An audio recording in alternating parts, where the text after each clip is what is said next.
जब किसी वस्तु के अब विभत्स विभत्स की जुगुप्सा से बोले तो विभत्स जुगुप्सा स्थायी भाव जुगुप्सा यानी घृणा। जब किसी वस्तु को देखकर मन में घृणा भाव उत्पन्न होती है तो वहां पर विभत्स रस होता है, ये है ना।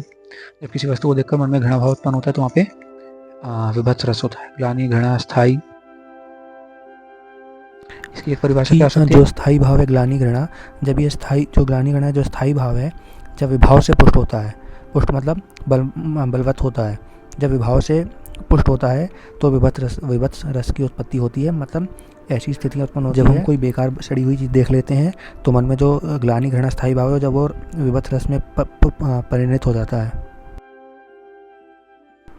और जो इसके अवयव हैं विभाव वगैरह ये मैं पुराने वीडियोस में बता चुका हूँ, लेकिन फिर भी बता देता हूँ कि विभाव मतलब क्या होता है, पहले बता चुका हूँ। कारण, विभाव यानी क्या, कारण जो स्थायी भाव को रस में परिवर्तित करे। इसके विवय अवयव स्थायी आश्रय, आलम्बन, उद्दीपन, अनुभाव, स्थायी भाव, जुगुप्सा, घृणा, जैसे घृणा हुई, आश्रय, आलम्बन जिस कारण, मान लीजिए मृत पशु, उद्दीपन मान लीजिए जो घृणा को और बढ़ा दे, मान लीजिए जो कुत्ते का शव है वो सड़ रहा है तो उसके शरीर बदबू भी आ रही है सड़ते शरीर से, तो उसको क्या बोला गया है? उसको बोला गया है उद्दीपन।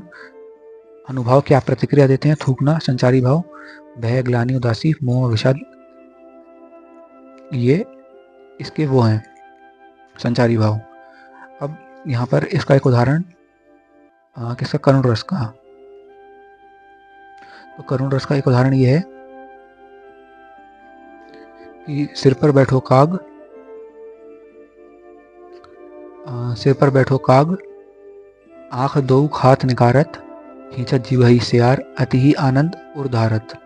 मतलब ये जो काव्य की पंक्तियां बोली उसमें ये बोला गया है कि मैं शरीर को खाने वाले कौवा सियार को देखकर मन में होने वाली घृणा, ग्लानि भाव को जो पंक्ति मैंने बोली वो दर्शाती हैं। सिर पर बैठो काग, आंख दो खात निकारत, खींचत जीवहि सियार, अति ही आनंद उर्धारत। एटलीस्ट एक उदाहरण याद होना बहुत